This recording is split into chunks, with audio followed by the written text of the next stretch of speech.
4ಕ್ಕೂ ಆಚರಣೆ ಮಾಡಬೇಕಾಯ್ತು, ಮಾಡೋಕ್ಕಾಗಲಿಲ್ಲ. ನಾನು ಗುಲ್ಬರ್ಗಲ್ಲಿದ್ದೆ ಅವತ್ತು, ಅಲ್ಲೇ ಮಾಡ್ದು. ಸೊ ಇವತ್ತು ಪಕ್ಷದ ವತಿಯಿಂದ ಇಲ್ಲಿ ಮಾಡ್ತಾ ಇದ್ದೀವಿ. ಮಧ್ಯಾಹ್ನ ಬೆಂಗಳೂರು ನಗರಕ್ಕೆ ಸಂಬಂಧಪಟ್ಟಂತೆ ಎಲ್ಲ ಕಾರ್ಪೊರೇಟ್ಗಳು ಚುನಾವಣೆಗೆ ಸ್ಪರ್ಧೆ ಮಾಡಿದಂಥವನ್ನೆಲ್ಲ ಕರೆದಿದ್ದೀವಿ. ಅದಾದ್ಮೇಲೆ ಪದಾಧಿಕಾರಿಗಳು ಕರೆದಿದ್ದೀವಿ. ಸೊ ಇವತ್ತು ಶನಿವಾರ ಈ ಕಾರ್ಯಕ್ರಮ ಇದೆ. ಬಿಜೆಪಿ ಚುನಾವಣೆಗೆ ಖಂಡಿತ ನಾವು BBMP ಚುನಾವಣೆ ಮಾಡಬೇಕು. ನಿಮಗೆ ಎಷ್ಟು ದಿನ ನಾವು ತಪ್ಪಿಸ್ಕೊಂಡು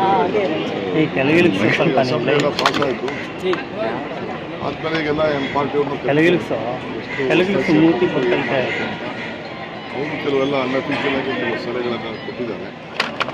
ಅಫಿಷಿಯಲ್ ಆಗಿ ಅವರ ಸಲಹೆ ಕಾರ್ಪೊರೇಷನ್ ಎಲೆಕ್ಷನ್ ಮಾಡಲೇಬೇಕು. ಸರ್, ಮುಸ್ಲಿಮರಿಗೆ 4% ರಿಸರ್ವೇಷನ್ ಅನ್ನೋ ಕ್ಯಾಬಿನೆಟ್ ಅಲ್ಲಿ ಚರ್ಚೆ ಆಗಿದೆ, ನಾಳೆ ಬಿಲ್ ಆಗುತ್ತೆ. ಯಾರು ಹೇಳಿದ್ದು 4% ಮುಸ್ಲಿಂ ಕೊಡ್ತಾ ಇಲ್ಲ? 4% ಅನ್ನೋದು ಸುಳ್ಳು. ಇನ್ನೆಷ್ಟು ಪರ್ಸೆಂಟ್ ಸರ್? ಅಲ್ಪಸಂಖ್ಯಾತರಿಗೆ ಅಂತಿದೆ. ಅಲ್ಪಸಂಖ್ಯಾತರು, ಬ್ಯಾಕ್ವರ್ಡ್ ಕ್ಲಾಸು ಅಂತ ಇದೆ. ಎಲ್ಲ ಮೈನಾರಿಟಿಯಿಂದ ಎಲ್ಲರೂ ಸೇರ್ತಾರೆ. ಕ್ರಿಶ್ಚಿಯನ್ಸ್ ಸೇರ್ತಾರೆ, ಜೈನ್ಸ್ ಸೇರ್ತಾರೆ, ಪಾರ್ಸಿ ಸೇರ್ತಾರೆ, ಸಿಖ್ಸ್ ಸೇರ್ತಾರೆ, ಎಲ್ಲರೂ ಸೇರ್ತಾರೆ. ಬಿಜೆಪಿಯವರು ವೋಟ್ ಬ್ಯಾಂಕ್ ರಾಜಕಾರಣ, ಮುಸ್ಲಿಂ ಒಳ್ಳೆಕೆ ರಾಜಕಾರಣ ಅಂತ ಇದು ಮಾಡ್ತಾ ಇದ್ದಾರೆ. ನಮ್ಮನ್ನ ನೆನೆಸ್ಕೊತಾ ಇರಬೇಕು, ಮಾತಾಡ್ತಾ ಇರಬೇಕು, ಗಟ್ಟಿ ಮಾಡ್ತಾ ಇರಬೇಕು. ಅವರು ಬೇರೆಯವ್ರ ಹಕ್ಕನ್ನು, ಯಾರ ಹಕ್ಕನ್ನು ತೆಗೆದಾಕ್ತಾರೆ. ಬೇರೆಯವ್ರ ಹಕ್ಕನ್ನು ಅವ್ರು ಕೊಡ್ತಾ ಇದ್ದೀವಿ. ಅವ್ರಿಗೆ ಒಂದು ಬದುಕೋಬೇಕಲ್ಲ.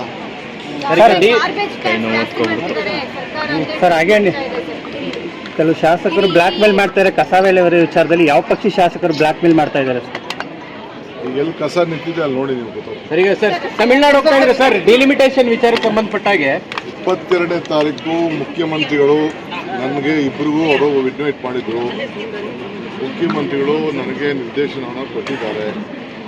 ಸೊ ಪಕ್ಷದ ಪರವಾಗಿ, ಸರ್ಕಾರದ ಪರವಾಗಿ ನೀನೇ ಹೋಗಬೇಕು ಅಂತ ಹೇಳಿದ್ದಾರೆ. ಸೊ ಅದಕ್ಕೆ ನಾನು ಹೋಗ್ತಾ ಇದ್ದೀನಿ. ಸರ್ಕಾರದ ಏನು ಸರ್ ಸ್ಟ್ಯಾಂಡ್ ಏನು ಸರ್ ಈ ವಿಚಾರದಲ್ಲಿ ತಿಳಿಸ್ತೀನಿ.